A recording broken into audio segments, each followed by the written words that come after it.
Welcome to the Four Quarters Podcast with Curtis Branch and Conley Phipps, Oklahoma's premier high school sports podcast, brought to you by Bravado Wireless. Welcome back to Bravado Wireless and podcast Four Quarters with Curt and Conley, and we're joined this afternoon in the beautiful UMAC by Coach Joe Redmond.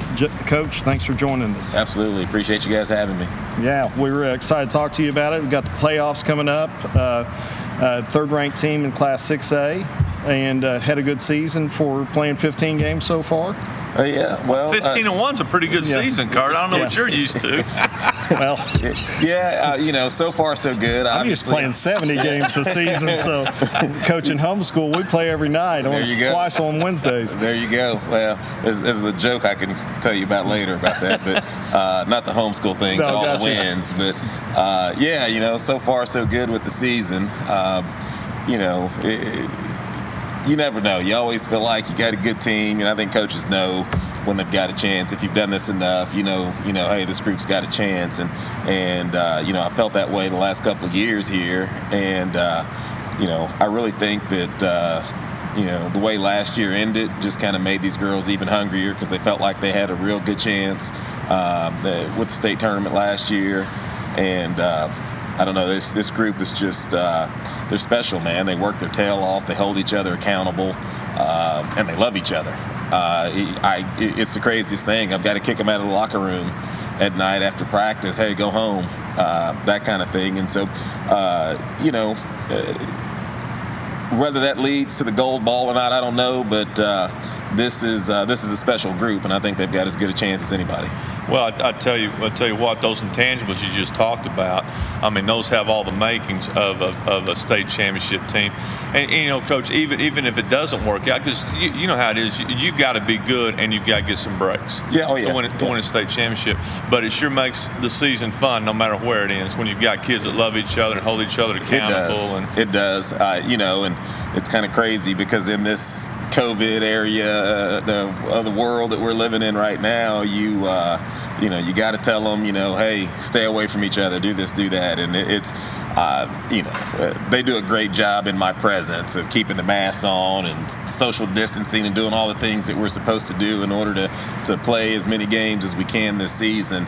But as soon as they're out of sight, I mean, they're just too close, and I know it. I don't see it, but I know it. But I wouldn't change it.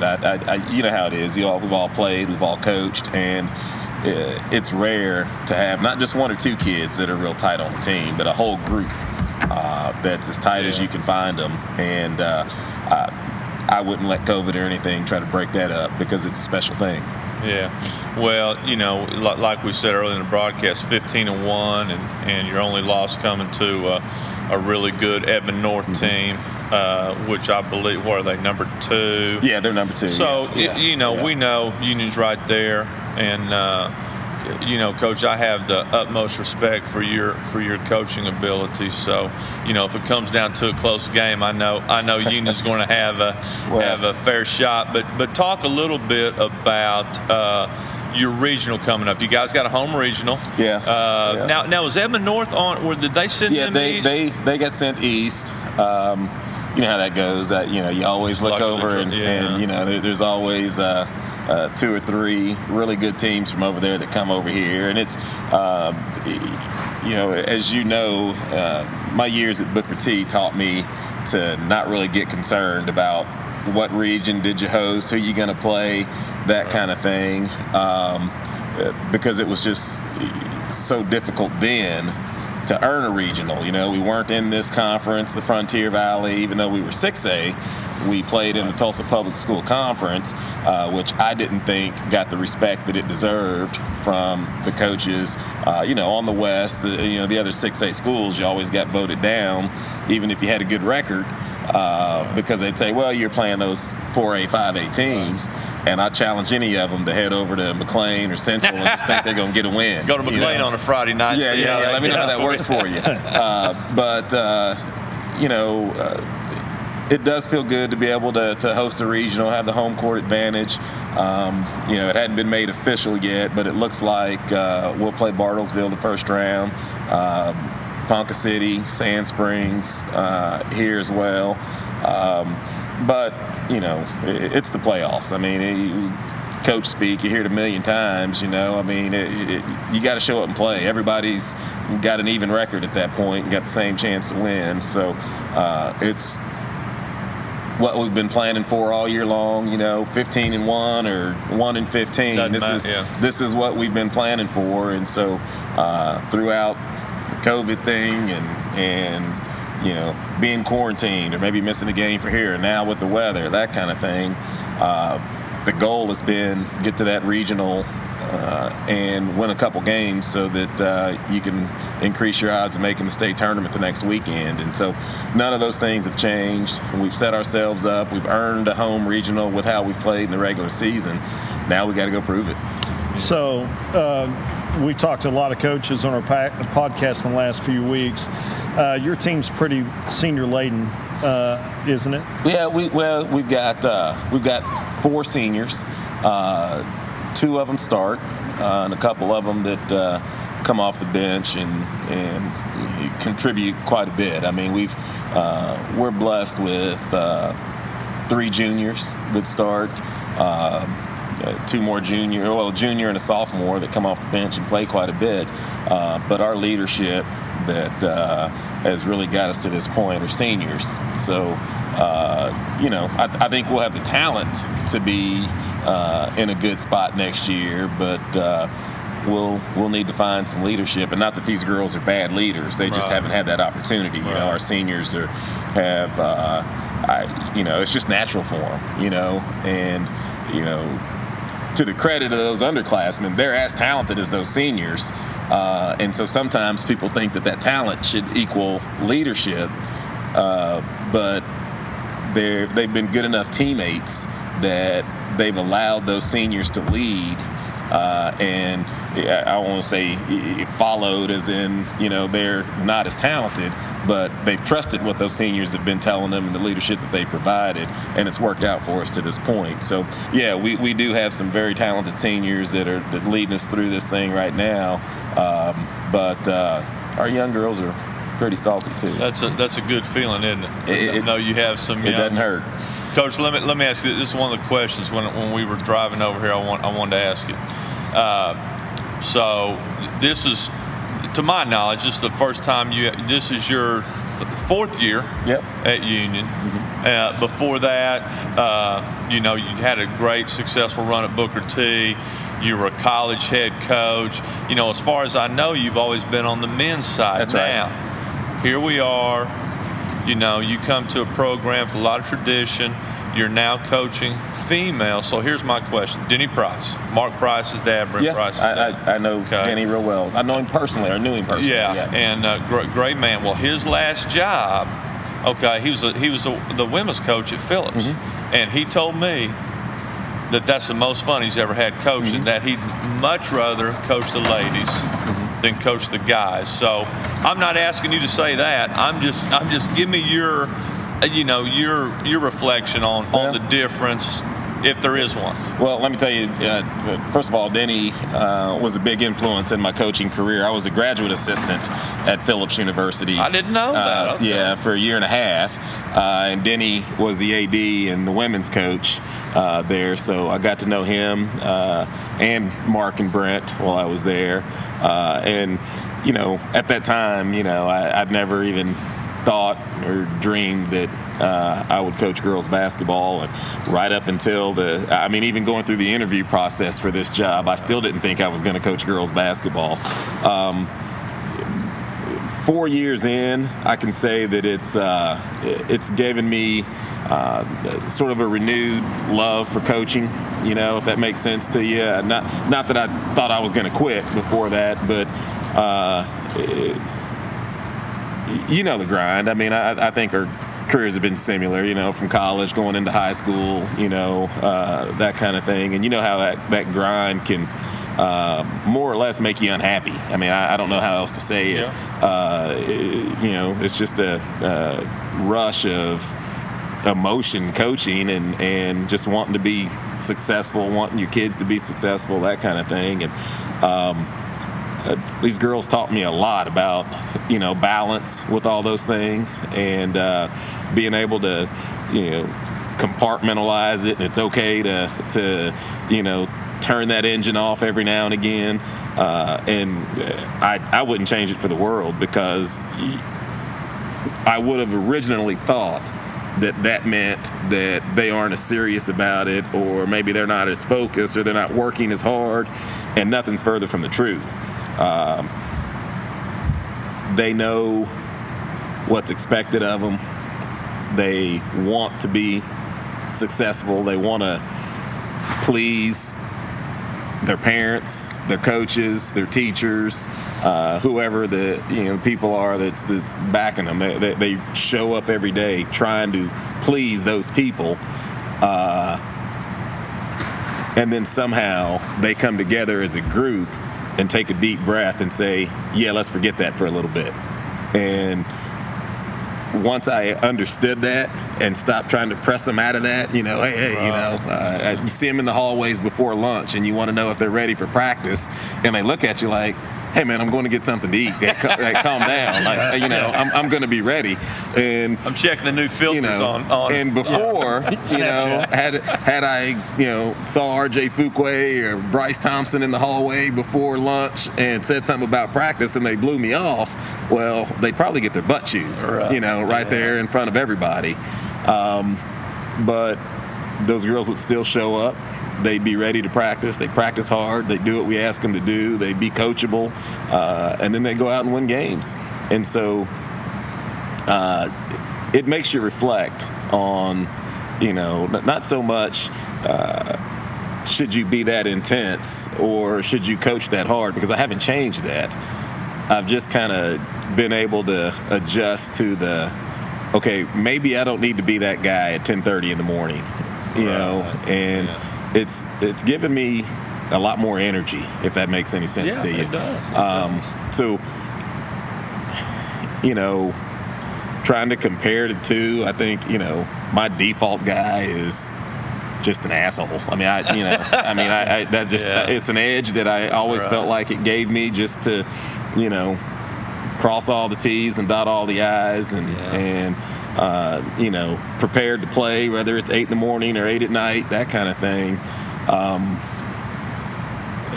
But there's something to being able to understand that time, place, it's a game.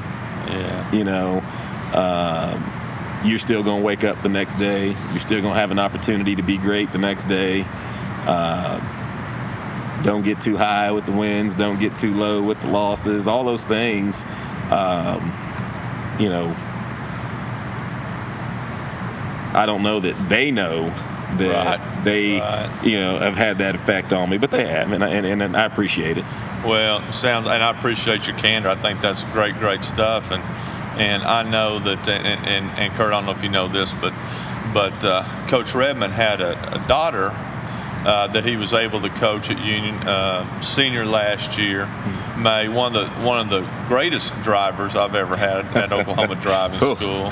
You had some bad ones. No, she was. I think I took a nap a couple times. Don't take that off the podcast. Gotcha. She was driving, but great kid. But I know, Coach, that had to be something special for you to, and then for you guys to be able to go to the state tournament. Obviously, you didn't get to play, but I know that's special. I know she's great kid, and it's always a great experience to coach your kid most of the time. I would say. But I was going to say my experience was a little different than yours. I coached. Before I went to help him at Booker T, I coached the Storm girls for a year. So I had Shantae Embry as an 8th grader played for me, and Carly Johnson, who's from Mustang. Had both those girls play for me on a really good Storm team. And I went from, coaching a bunch of girls that were pleasers, really high IQ, to where you never had to get on them and just say, this is where we're at, this is where we're going. And you walk into the gym with Conley at Booker T, and every day's a challenge. It's a different thing coaching guys, because they feel like they need to be challenged. Oh, yeah. And I think I'm probably more bent towards challenging people as opposed to that. But it was a really interesting thing because I remember we were playing in Texas one time. I told Shantae, I said, look, everyone on this team knows you're the best player. You got to go. Mm-hmm. And we were down 17 at halftime. She goes on a personal 17-0 run to start the second half, and we beat a pretty good team out of Texas because she just took over. But it was one of those things that, you would have to go challenge a Bryce Thompson, or you challenge kids and great elite players in different ways. Yeah. You can't use the same techniques for girls as you do guys. No, it's and I appreciate those nice things you said about May. That was obviously the underlying thing that brought me to Union and coaching girls. And, just a quick example of that is, when you're coaching at Booker T and you know how the setup goes, the JV girls come in and play at 4 o'clock, and then the JV boys play at 5, and then the same thing with the varsity. And as a freshman, I brought my daughter from Union in 8th grade to Booker T, and she was, freshman, she played on the JV team, and I'd go out there and watch, and then it's time to start getting that JV bunch ready and doing this and doing that, and so you sneak off in there and third quarter or whatever else, talk to them a little bit, get them ready to go, make sure somebody's forgot their Kristan has left his shoes at home, all those things, and then you get out there and someone walks over and says, hey, did you see what your daughter did? Well, no, I didn't. I was in the locker room. What happened? And so, the more that happened, the more you kind of start looking around and you go, the matter you get at Kristan. Yeah. And so, you film the JV girls game with your camera because you want to see your kids' full game. Yeah. And then you get home on, and it's like, I need to watch our guys. And it's like, no, I'm going to watch my daughter play, and so it's like, why am I doing this again? So that crept in a little bit, and it, things had to fall into place that led here, but it was tough sledding early on. I mean, I'd always kind of been roped into being the assistant coach on her teams growing up. I'd always say, soccer, and they'd say, hey, any parents want to help? And everybody'd be staring at me, and I said, no, I don't. I just want to watch my kid play. And I'd always gotten roped into being the assistant because, you're over there and, dad number one, is doing this because no one's there to coach, and he's not really a coach. He's an insurance guy, but nobody's coaching. And then you stand there and you watch practice, and you're like, all right,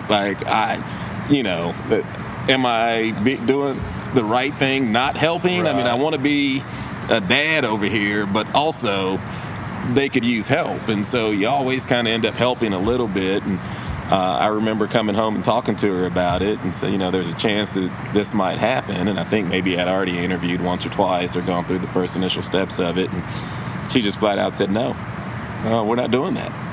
And I said, well, so we'll have to talk about it. It's nothing, written in stone, And so it worked out, and it was, her. She's not gonna, she speaks her mind, and this is how I feel about it, and move on. And so it was tough going for, the first few months, I would say, and we weren't very good her sophomore year here, and at that time she wasn't driving yet, so on the way home from practice, she's in the car with me, and and I'm being the same coach I've always been, and I'm letting her have it, and complaining about this and that, and she's got to be able to do this and this and this, and eventually we had a rule that once the car hit the driveway, I couldn't talk basketball anymore. And when we were home, I didn't talk basketball. I just didn't bring it up.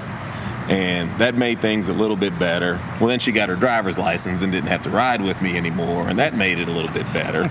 And her junior year, we won, went to the state tournament, and it's kind of the start of getting this thing headed in the right direction. And so, that really changed things. And I think that our relationship actually got stronger because she realized that, okay, he can separate this. He said he wasn't going to talk to me about it at home, but she didn't believe me, and so and it took, you know how it is. It's, you see him in there putting their shoes on, and it's like, you headed to the gym, those free throws weren't quite going in, and it's like, no, I'm going to go hang out with, my friends for a minute, and I'm thinking, I really want to explain to her and her friends who are also teammates that they need to be shooting free throws. Yeah, but, it worked out for the better, I think, and it's kind of like anything else, you do, especially with your family, your kids, that kind of thing. You get used to it, and what doesn't kill you makes you stronger, kind of thing. And I think it made our relationship a lot stronger going through. But you know how that goes. I mean, when you're coaching your own kid, and that line of coach and dad and daughter or son and your point guard or your two guard or whatever it is, it can get tough. But I felt like I didn't want to leave anything short. You know what I mean? They only get to do it once. You're only going to have this opportunity once. Let's give it all we got. There's going to be some tears and some hurt feelings here or there, one way or the other.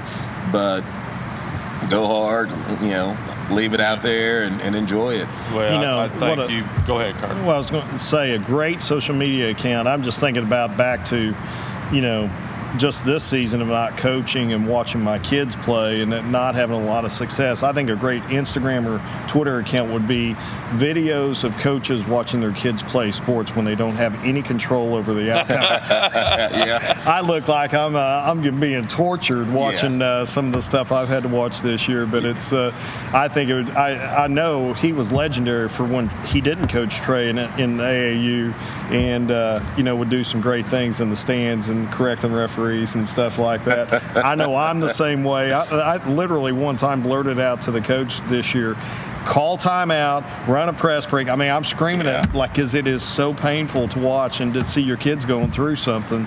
And yet it's the same thing with sports. You end up being drug into it because the insurance salesman doesn't know how to coach soccer. Yeah. And again, like that, that's nothing against. That's nothing against you, Terry Cup.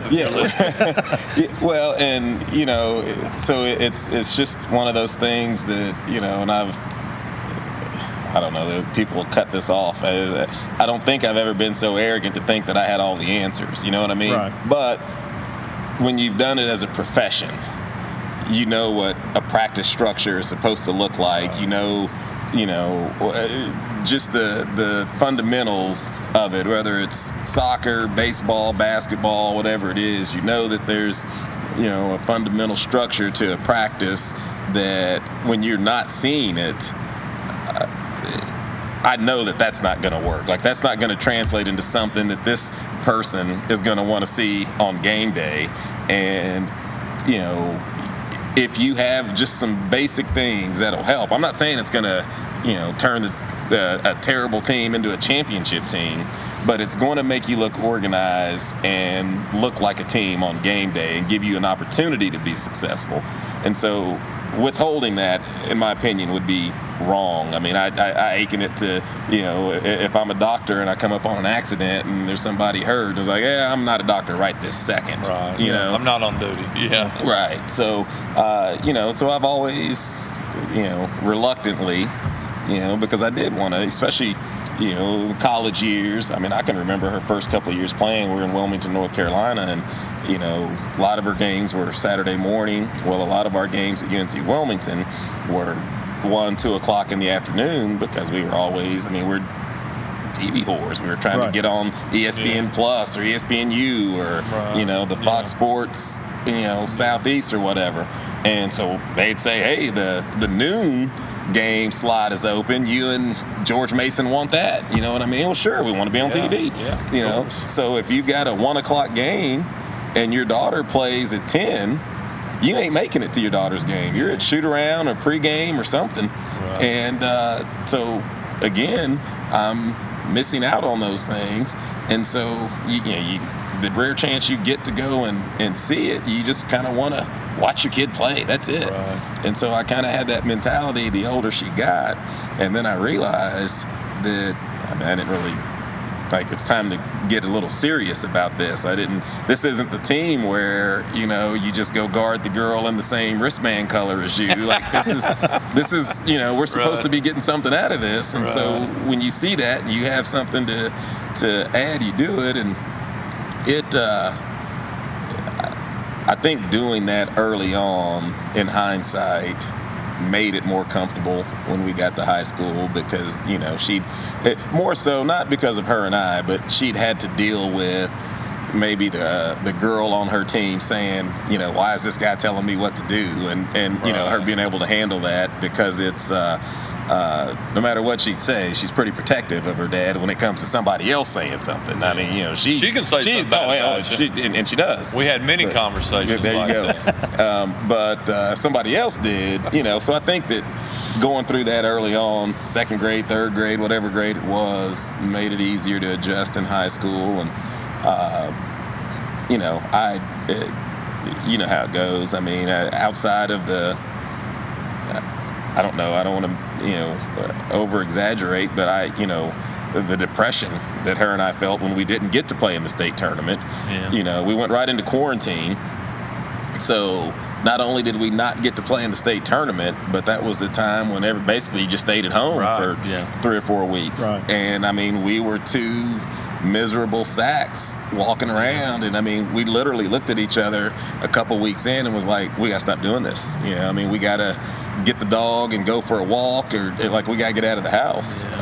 Because the realization of it, that it was over and you weren't gonna get to go and prove anything on the floor, and you went through the same thing, was it was tough. And I'm sensitive to mental health and all those things, but I don't know that I truly ever experienced what I would consider a bout of depression. And I think that that's what that was that we were dealing with, because we'd done all this and built all this heading into that moment. And now, a year later, it's just like, yeah, COVID sucks, but at that point, we're like, surely not. We'll do this next weekend. Everything's going to be fine. And the realization of, no, this isn't going to happen was, it was just tough for, everything that you saw your kid work up to and wanted the opportunity to go and prove, just snatched from you. So it was tough, and it was tough for all the girls. Yeah. So I'm going to pose a question to both of you. Both graduated senior kids last year. Talked about the difficulties of it. I'm going to start with Conley. I saw a lot of difficulties with him and Trey, a lot of good times. Favorite memory from coaching Trey? Well, there was a bunch of them, but I think after we won the state championship in 2019, he was over with his teammates celebrating on the Mabee Center floor, and you and I were celebrating, and then we had the shortest bro hug of all time. I got it as a meme. And then somebody came and stuck a microphone in my face, and then just in the middle of an interview, Trey comes over and hugs me, and says something about my dad, who Trey was. That was his idol, was my dad, and so I don't think it could get any better than that. I don't think, no matter what happens from now on, that's probably my best. I'm very fortunate to be able to do, have that memory. Well, and having played his best game, career high, 42 points. That was an impressive game. I think I texted you that night or the next day, and I said, hey, you need to tell that kid that was the most big-time performance I've seen out of a guy in a long time. It was very impressive. Yeah. And what about you, Joe? Well, it's kind of like Conley said. There's a lot of different little things that popped into my mind when you said that, but I think for her, when I realized that she'd kind of evolved and was comfortable with everything and was ready to to strive. Like I said, I think my first year here, we were 8 and something. We won 8 games. And, we just weren't very good. And I'll be honest with you, I didn't have a whole lot of experience with winning 8 games. I just didn't. And so I don't know that I handled that year as well as I could have. But, we went back to work that summer, and I just kept telling those girls, kind of like you're saying, girls, there's something about, hey, you're good. You just have to keep reminding them, and it's not just one of those things you can tell them on Monday and they'll remember on Friday kind of thing. But anyway, we started off and had a pretty good start to the year, and we went down to Florida over Christmas break. I think we headed down to Florida at 6 or 7-0, and we got down there and played 3 pretty good teams down there in Tampa, and ended up winning the tournament championship. And I think going into those games, you watch them warm up, you watch us warm up, and you're kind of like, man, those girls look pretty good down there.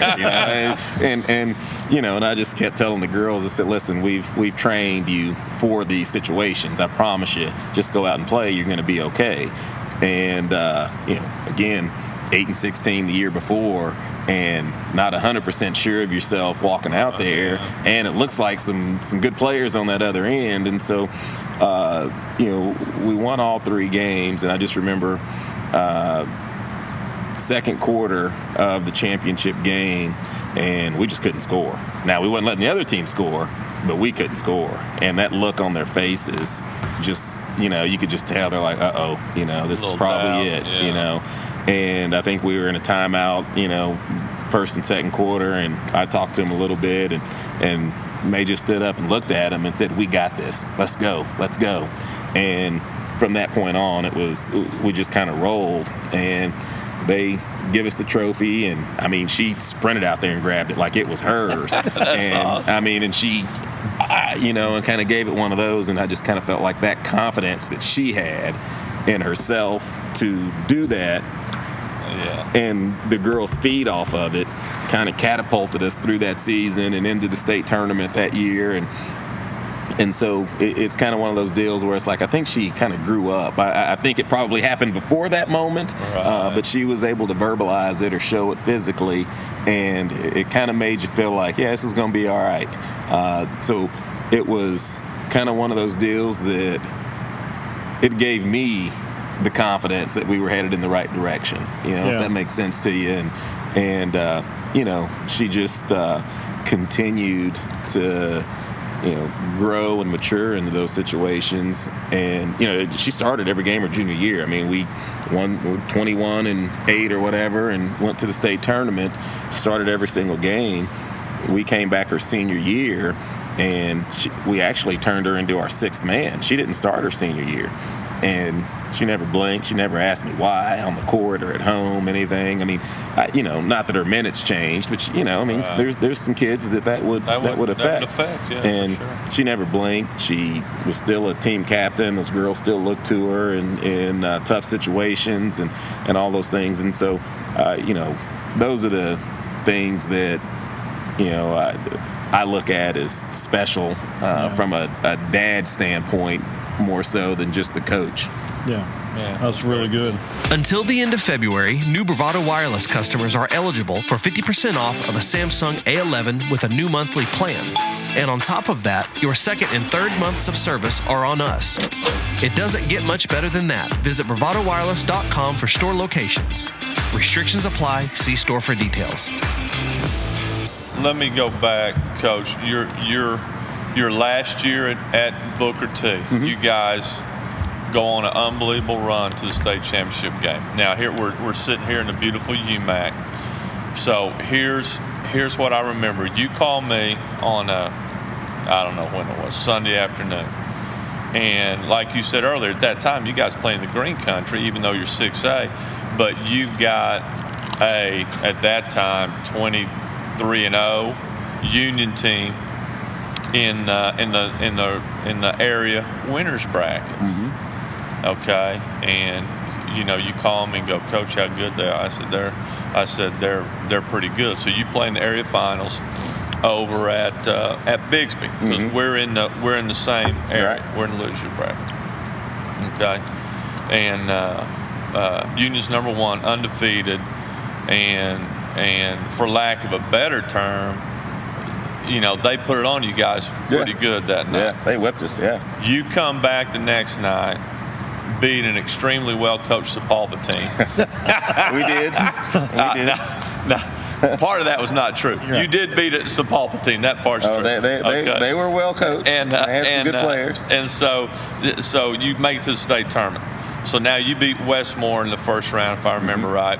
So you got that same undefeated Union team in the semifinals. At this time, they're probably, I'm guessing, 27-0.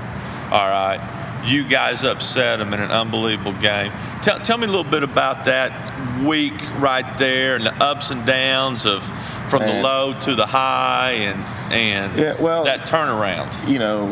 You know all the players involved, obviously. I mean, you coach those guys after that. But it's one of those deals where you just felt like you let your kids down. When you get beat like that, you got a good team, you got talent. I mean, we had, Bryce Thompson, Division I player. We had R.J. Fuquay, Division I player. Jason Burrell, another Division I player. Seth Hurd, who's a Division II player now, at a really good Division II. Could have been a Division I player, Division I talented. Aaron Lucas, who's on a really good Southern Arkansas teams, leading their conference right now. I mean, we had some good players.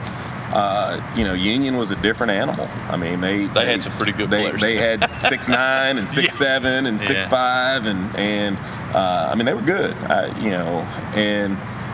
But I felt like that, if I could get our kids in the right spot at the right time, then we'd have a chance. And that was my mindset going into that area championship. Just give these kids a chance, in the fourth quarter, and let them be who they are. Because I felt like Bryce was a winner. I felt like RJ was a winner. Aaron Lucas. I mean, those guys are winners. And we didn't get out of the gates. I mean, they from the time we threw the jump ball up, they hit us in the mouth, and I couldn't find any answers.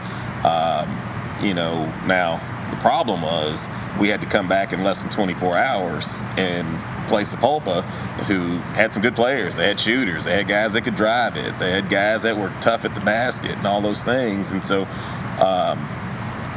it's a hard turnaround, man. It's a hard turnaround, and we were lucky enough to win that game. And that whole week, when I saw that bracket, I just said, man, I want to play those guys. I want to play. I couldn't, to the point where I had to back off and just focus on, I had to make myself focus on Westmore, because, you're going to be worried about Union. You get your butt whipped. Right. And, I'll be honest with you. I bet I requested 15 of their game tapes from everybody they played leading up to our game, and was just hoping to find something. And you had Peanut burning the midnight oil. Had Peanut working, man. Had Peanut working. Peanut. Hey, that guy. My boy Peanut. That's my guy, man. That's my guy. They don't make him no better than that Reverend. guy, man. Reverend Peanut, man. Hey, I tried to bring him over here. He wanted to stay and work for Conley, so he didn't come. But no, we get through Westmore, and so now it's like you're getting what you asked for. Be careful what you asked for, right? Yeah. So there you are, and it's just like, it's the same thing. I still got my 6'7" and 6'4.5" post guy that I'm trying to pretend is 6'7", go guard their 6'9", and so on and so forth. And I think you show up to shoot around the day of the game, and it was just a different bounce. Our guys moved a little bit different. Like they knew they were better than what that score showed. I think it was 30 points. I don't really remember. It was. I'm trying to block it out, but it was. If it wasn't 30 at the end, it was 30 at some point. And we just talked about what it needed to look like, and how we could give ourselves a chance, and those guys went out and executed their 5-9 tails off and really bothered them. And, I think it went overtime or maybe double overtime. I can't remember now.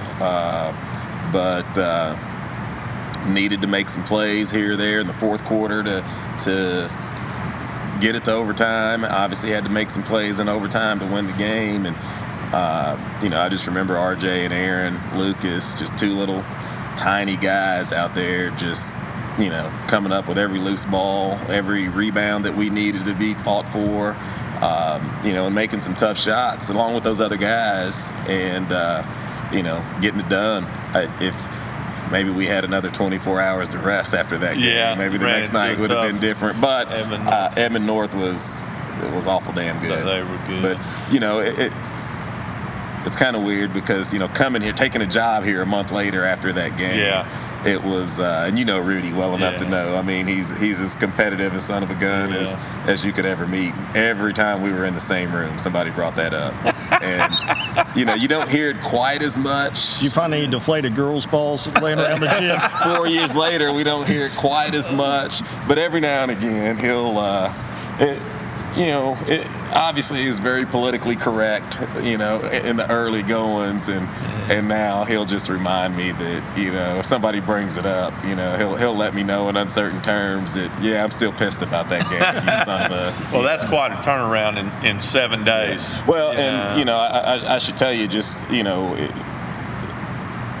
when I said that I felt like I let those guys down, it wasn't anything special that I did different other than I wanted to give them that opportunity. Those guys had enough pride in them that they wanted that game. Yeah. And I mean, they're all high character kids. Absolutely. And they went out there and won that game. I don't want that to sound like I drew up some special play and it was worth 30 points. Yeah. I just didn't screw it up and gave them a chance to show their talents down the stretch, and they were able to. Yeah. And like you said, Curt and I were lucky enough to get in there and coach those guys, and I'm telling you, talk about, just a couple of guys were on that team, high character, Bryce Thompson and Seth Hurd. I mean, those guys are warriors. Absolutely. And, if it wasn't for Seth, his senior year, there's no way that we're able to keep it together and win a state championship. I mean, he's one of my favorite dudes I've ever coached. It's consistent. Absolutely, yeah. Well, I'll give you a great Seth Hurd story real quick.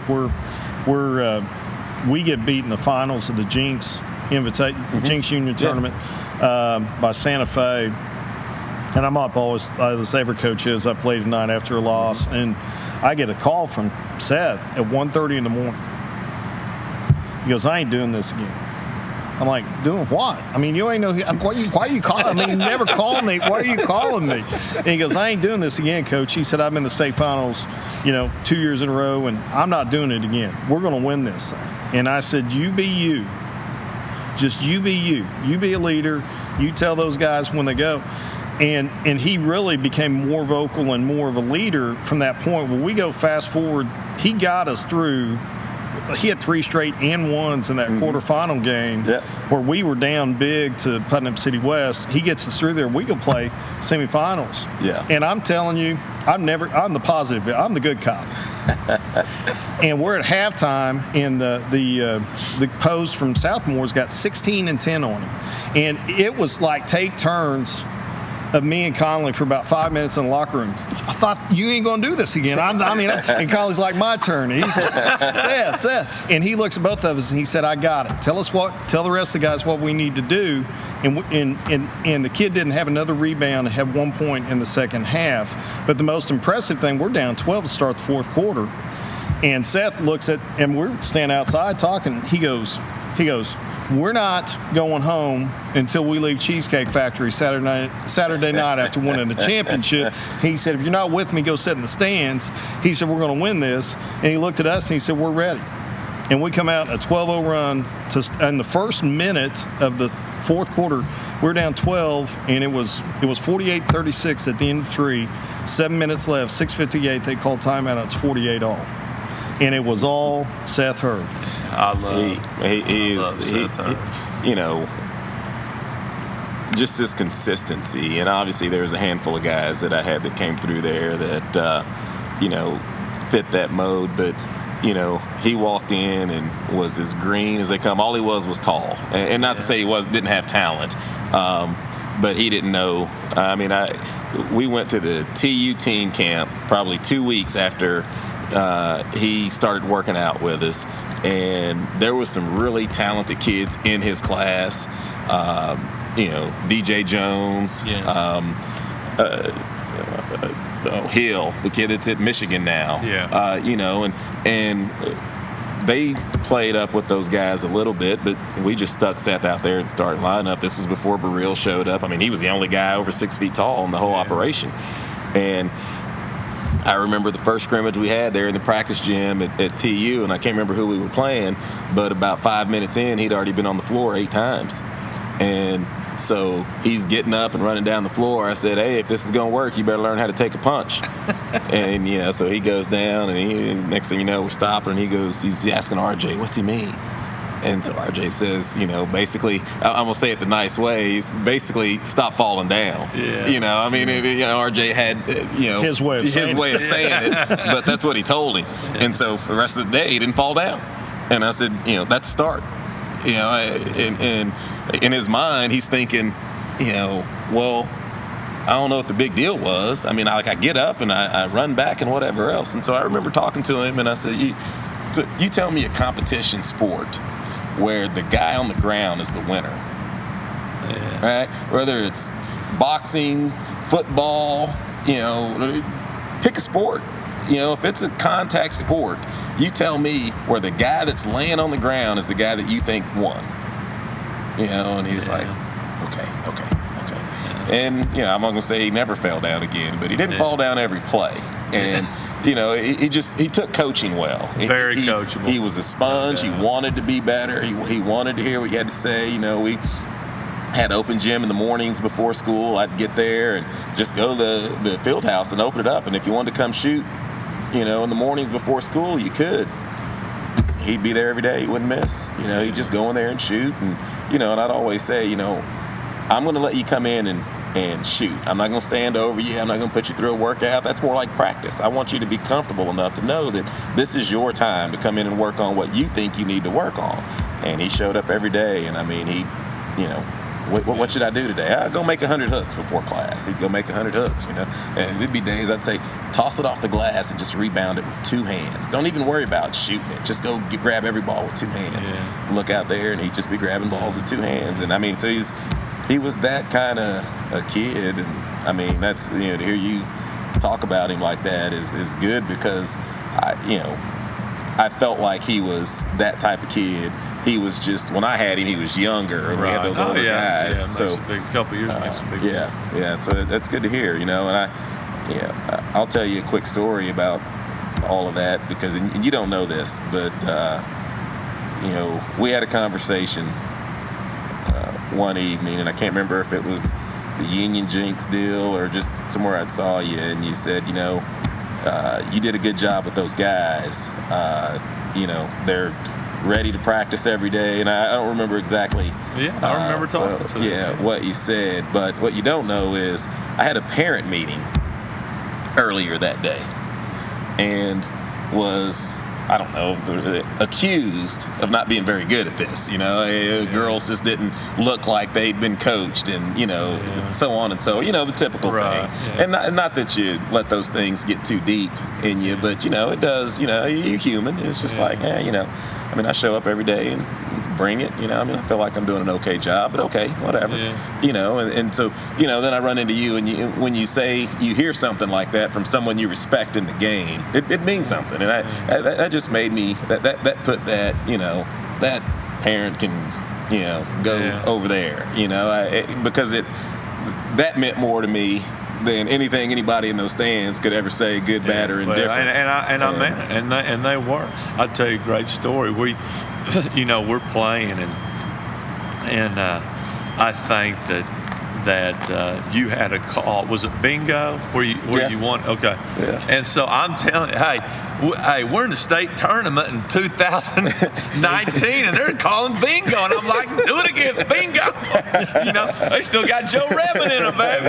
It was awesome, but you did, and just made that, the transition, just made it easy on me, and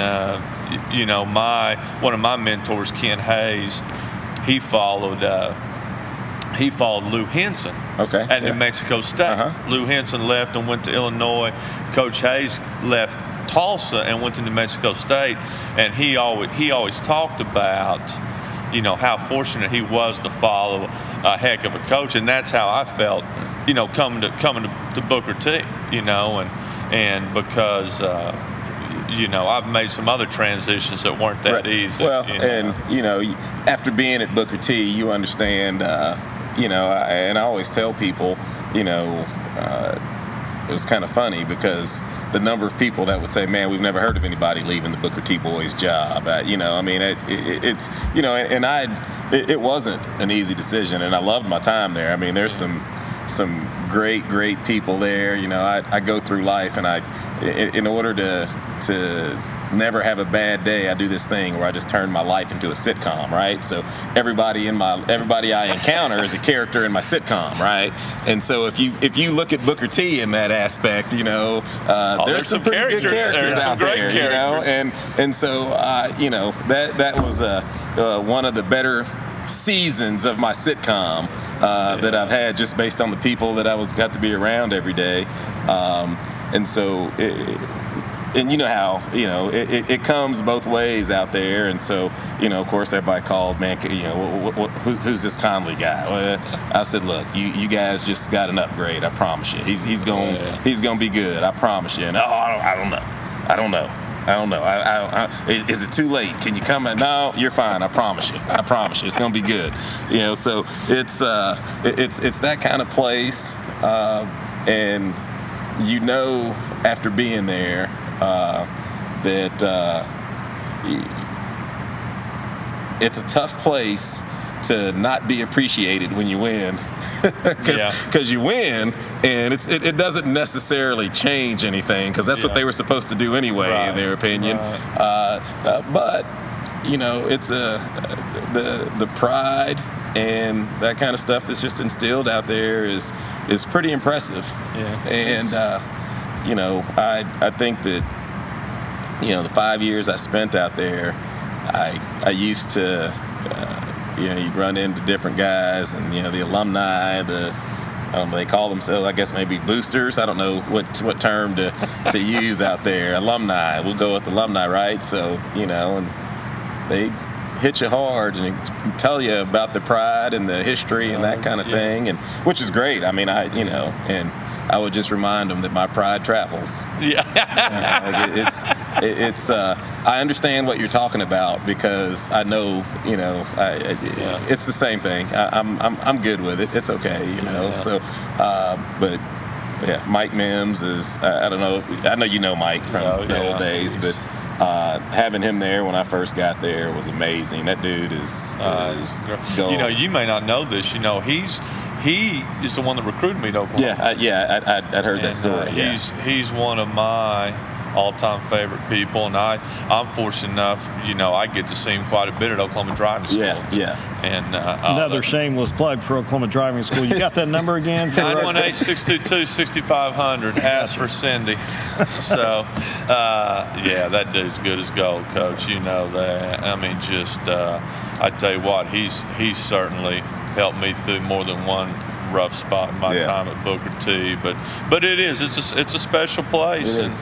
It is. And they like to win. Yeah. You got Nash on next? Is he going to be here? Well, I'm going to wait till track season. We're going to wait till track season. All right. And we're going to have a 2-hour episode with him talking about sitcom. That's We're trying to find a lunch sponsor for that one. So any restaurants want to reach out and provide lunch while we bring Nash on. And the characters in a sitcom, I mean, he's right up there with Barney Fife, Cosmo Kramer, any of those those guys that you can come up with that were just eccentric and could carry a show by themselves. Even though they weren't supposed to be the star, they can carry a show. Greg Nash can carry that show. Here's a great one. Conley I'm trying to get processed to be an assistant. He goes, yeah. He said, Greg Nash, he knows you real well. He thinks a lot of you, thinks a lot of your kids. I'm like, I don't know that name. I don't know who that is. And he kept telling me, he's been to your house and all this stuff. Well, he taught all my kids in driver's ed at Oklahoma Driving School. What's that number? 918-622-6500. Yeah, there you go. And I had never met him, but he had taught my son and Alonzo Trier when he lived with us. Yeah. And he was dropping off at our house. He was so proud that he taught Zoe how to drive, and I reminded him they had a wreck when he was out in Arizona. I tell you, I got to tell you my first Coach Nash story. I had just heard about him, right? And so I'm going to teach PE with him, right? So we're in the first teachers meeting that some morning, and they're serving breakfast. And so I come in and I ask Coach Ken, I said, which one's Coach Nash? And she said, he's over there against the wall getting breakfast. So guys, this is a true story. I tell it all the time. I walk over there, Coach. All right. I look him right in the eye. I said, Coach Nash, I said, I'm Conley Phipps. It's really nice to meet you. Look forward to doing some PE with you. He looked at me and walked away. He didn't say anything. He walked away. And I'm telling you, hey, guy's one of my best friends. Yeah. He is legit one of my best friends. None of that surprises. He looked me right in the eye and walked off, and I'm left there standing. I'm going, what just happened? Dude. You got to know Greg Nash to know that is a. He's going to be on the show. Yeah. I'm going to tell you that right now. He's mad that he hasn't been on yet. And I think he's probably got a track meet that he needs some sponsors and some deals for. Let me go ahead and help him plug that. And some timers if you want to be a timer, a volunteer, and get you out there doing that as well. Let me tell you something. He loves Joe Redmond. Which everybody around there does. Joe, he come out and fire the starter pistol, and P P, that's your guy. Great dude, good, solid, salt of the earth. Would Joe come out? He coached first base for me. So you left a huge positive impression over there. I did a lot of things out there, man. Those kids, they were infectious, man. Just to, where I came from and knowing some of their home stories and that kind of thing, and not always do kids that come from some of those backgrounds want to go to a place like that's going to be high in academics and put the heat on you to wear a uniform and wear it properly and be on time, and just all those things. Be responsible. And so when you get to meet some of those kids and see that it's not easy for them. It's not easy for them to thrive in such a difficult academic place like Booker T, and especially when there's other options real close that they can just go and shoot hoops or score touchdowns at. Right. So to choose that academic rigor to maybe be, third string for a couple years when you could start automatically at other places and that kind of thing, it takes a special kid and a special family to go through that. And so I just tried to support all of them as best I could. So, if I thought helping with track would help those kids, I'd do it. If I thought helping with baseball would help those kids, I'd do it. And, I got a lot out of it. It sounds like I was, just Johnny Do-Good, but, being able to see those kids' stories just reinforced education for me and how important it is to have people in education that's going to let those guys thrive and gals thrive in those situations. So, just like you said, a special place out there and those kids make it. They make that place what it is. Just with their stories and their backgrounds, and why else would a Midtown white kid go out north, other than for Booker T? And that tells you how special it is. Yeah, why would a Midtown parent send their kids out north, if not for a special place like that. Yeah. So, it speaks volumes about it. And I think that for those kids to be able to get into that building with all those different backgrounds from all those different neighborhoods, all those different elementary and junior high schools and that kind of thing, and be able to turn it into what it is on a daily basis, it's pretty impressive. Well, I tell you, and we got it. That was my alarm going off. Not to end this, but just my alarm. But I tell you now. Is that driving school? Yeah. You got a driving class. I got to get to work.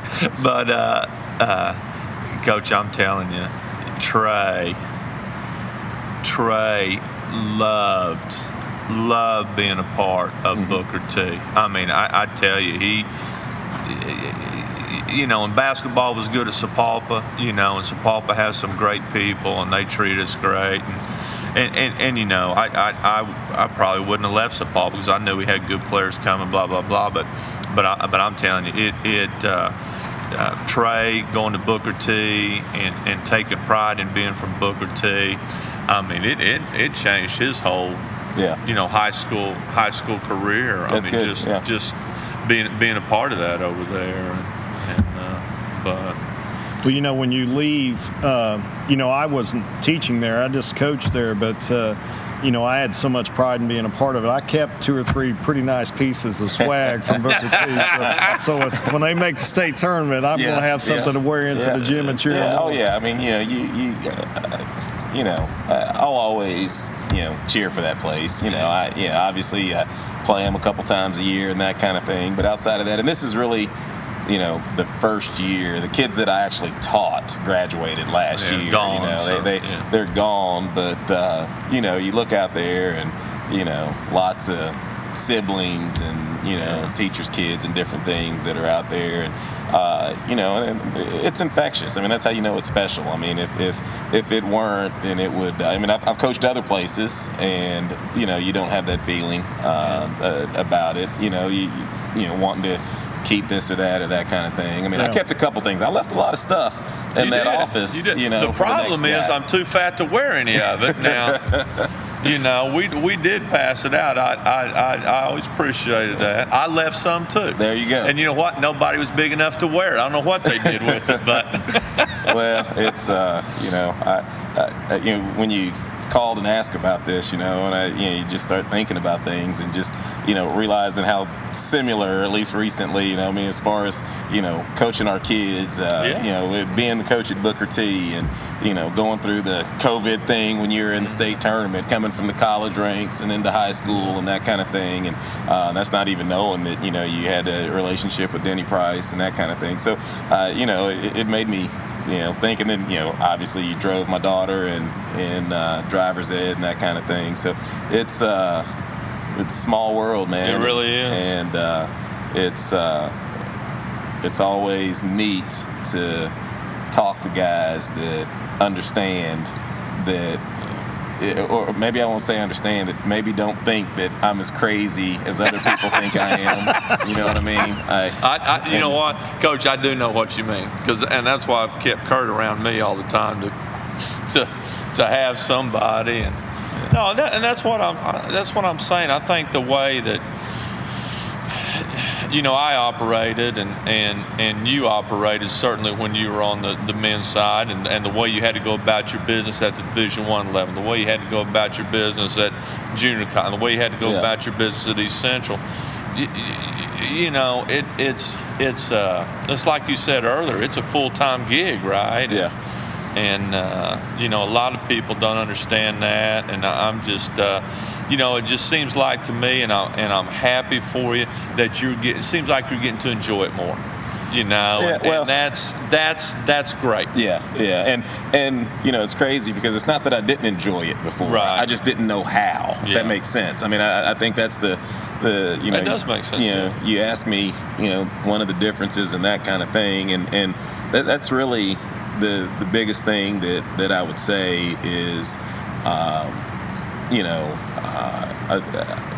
there's some other nuances that I've learned here, but that's really the biggest thing, man. Just I talked a little bit about, when I'd see a kid in the hallway, I mean, normally it'd be, how'd you miss that free throw box out? You know what I mean? Right. And that kid is like, dude, you worried about a free throw box out? and the reason I bring that up is because, Peanut would tell me, he's like, man, I've never heard anybody talk about free throw box outs as much as you do, And so you haven't been to a Sean Miller practice. I watched him do a 20-minute segment on it one day in a practice. And and I got it from somebody, but I would tell the story and I'd explain this to Peanut, and I said, listen, here's the thing about it. This is what drives you nuts about it, right? So, to be in that situation, you've already done something bad, right? I fouled you. Yeah. Nobody coaches that. I fouled you and gave you free throws, a shot that I can't even guard, right? Yeah. So now I'm in just a terrible situation, and I'm lucky enough that you missed it. You actually missed it. So you've turned something that was really bad that I did into a potential positive for me. And instead of taking advantage of that, I'm just going to let you have the ball back. Right, yeah. When all I had to do was physically stand in front of you. And I'm not even saying I had to get it. Right. I just needed to not let you get it. Yeah. Right. And so, when you do this, it's like, and Rand Chappell would always say this. I don't know if it's true or not, but I believe it, so I say it all the time. But teams that give up free throw rebounds usually get beat. It's just a poorly. Not that you never give one up, but if you're doing that consistently, you probably. It's like a second chance opportunity that turns out to be a three. Yeah. It seems like that percentage of an offensive rebound that goes to a three is about an 80% shot compared to a 30%. Exactly. Exactly. Yeah. Or if you miss a layup on one end, they're going to hit a three in transition on the other. And so, I say that to say, I spend a little bit more time on the front end explaining to these girls the importance of the free throw box out, and their mindset is such that because that's important. We're going to go and do that. And so they just they focus on it just a little bit better. They don't do the 6'7" really athletic guy. I'm just going to step in and jump. Right. And let's scrimmage. I'm tired of talking about this. There you go. Yeah. So it all those things just lead to just an easier. I don't know if easy. It's just easier. And so the stress level of seeing that kid in the hallway the next morning and chewing their behind about missing that free throw box out is just. It's just less. You know what I mean? Like you said, you coached girls, and it's much easier to just say, hey, next time, we're not supposed. Okay, you're right. I wasn't always that way. Yeah. And I'm still not perfect at it. Don't get me wrong. I'm not saying I hadn't raised my voice around here, but. The migraines from yelling at practice for 2.5 straight hours seem to have subsided in the last year or two. So that's it's not a bad thing. Good. Well, thanks for your time. I appreciate you taking time to be on the podcast with us. And we could talk for hours. I'm not sure people are going to listen for hours. So we're going to wrap this up. And best of luck to you for the rest of the season. And, go get you a gold ball. Well, we're going to make a run at it and see what happens. I appreciate you guys, man. I love talking basketball, sports, period, anytime. So. Yeah, Coach, I always enjoy visiting with you. It's great to see you. Absolutely. Best of luck to you. Thank you. This podcast is brought to you by Bravado Wireless. We believe in the power of connection.